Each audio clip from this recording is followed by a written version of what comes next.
It's time for Seen and Unseen, where we reveal the stories behind the headlines. For that, we turn to Fox News contributor Raymond Arroyo. All right, Raymond, I was heartened to see that Patrick Mahomes has joined The Rock, not endorsing anyone this presidential season.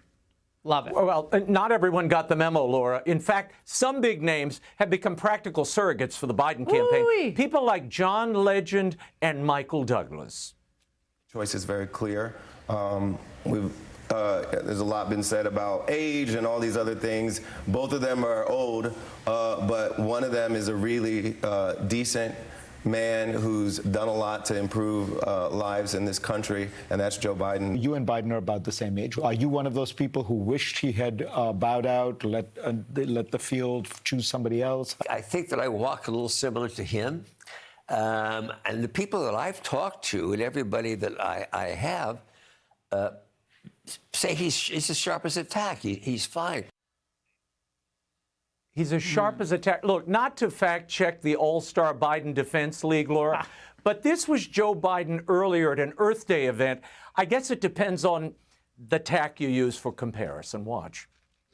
I've seen the devastating toll of climate firsthand. I think about climate. When I think about it, I think not only about health and safety, but I think about jobs. We issued new standards for chemical plants that emit toxic pollution. Now it's ending. It affected Delaware. We had the highest cancer rate in the 1970s of any nation, any state in the nation. And guess what? A lot of us, from me included, ended up with bronchial asthma. What did he almost say there, Laura? Bronchial cancer? What was that? I mean, this is from the man that brought you Uncle Boise's, cuisine last week, cannibal cuisine. That story didn't pan out either. He just makes this stuff up. But to say that this is sharp as a tack, I'd hate to see a dull one. Well, Michael Douglas is quite compelling when he offers secondhand observations as well. People I know who spend time with him say he's the, okay, let's spend some time with him and then at least come out after spending your own time with him and say something. Plausible deniability, Laura. That's smart. Look, one celebrity who is not out hitting the campaign trail like the rest for Joe Biden is Michelle Obama. But she is trying to generate some excitement by engaging the little people with an all-new Target run. I heard my paperback is out and it's in Target. So we are going to go undercover because I have not seen my book actually in a Target store. So we're going to try to do this low key. Let's see how it goes. Here we are. It's me.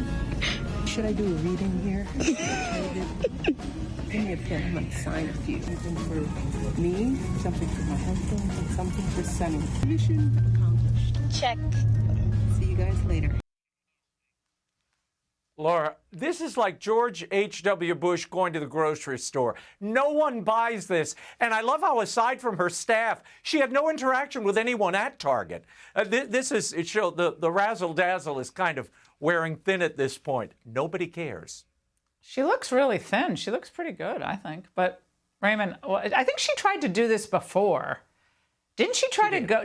During when she was first lady, she went to, I think it was a Target or Walmart. I can't remember what store, but she kind of did this routine before. Was it Target? So yeah, she likes to promote Target. But look, she'll send. I guess she'll sell a ton of books. There's still people still reading books. I mean, sometimes. Well, it's remarkable to me that she's not out there beating the drum for Biden. Usually, Michelle is on the vanguard. Now the Obamas are hanging back. I think they see the same handwriting on the wall the Rock and others see. And Laura, there is one celebrity that Team Biden is hoping will declare for Joe, the one, Taylor Swift. But despite her endorsement last time, maybe she's thinking she should have said no. She focused on her new album, which Paste magazine just panned. Did you see that?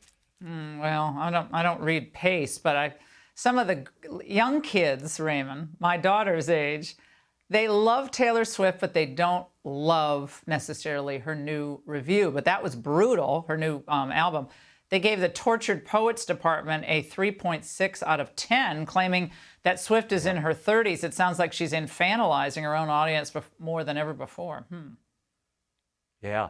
Yeah, there was a pretty brutal takedown. What's curious, Laura, the editor's note of this Paste magazine, they decided to suppress the author's byline, fearing for the safety of the staff. Apparently, this guy, someday before, one of the earlier albums, had reviewed her, and the Swifties went crazy. Who knew that a review of a Taylor Swift album would become the 2024 Charlie Hebdo? But here we are. The writers are all in hiding. Well, it's like 40, wasn't it like 40 songs on the album, or 35 songs? All right. And now the University of South Florida, Raymond, has announced it's launching a new English class devoted to the study of Taylor Swift. God. You know, it's amazing to me, Laura. They're late in the game, actually. 4 other universities already beat them to the punch, including Harvard. Yeah. So I'm glad the University of Southern Florida is catching up. But look, there's no taking away Swift's cultural impact. We're out of time. Whether you like her lyrics or not. Yeah, her we're out of time, Raymond. She mentioned a London pub, and the Swifties packed it. Yeah. Well, Raymond, this is another black eye for the English degrees out there. Click here to subscribe to the Fox News YouTube page to catch our hottest interviews and most compelling analysis. You won't get it anywhere else.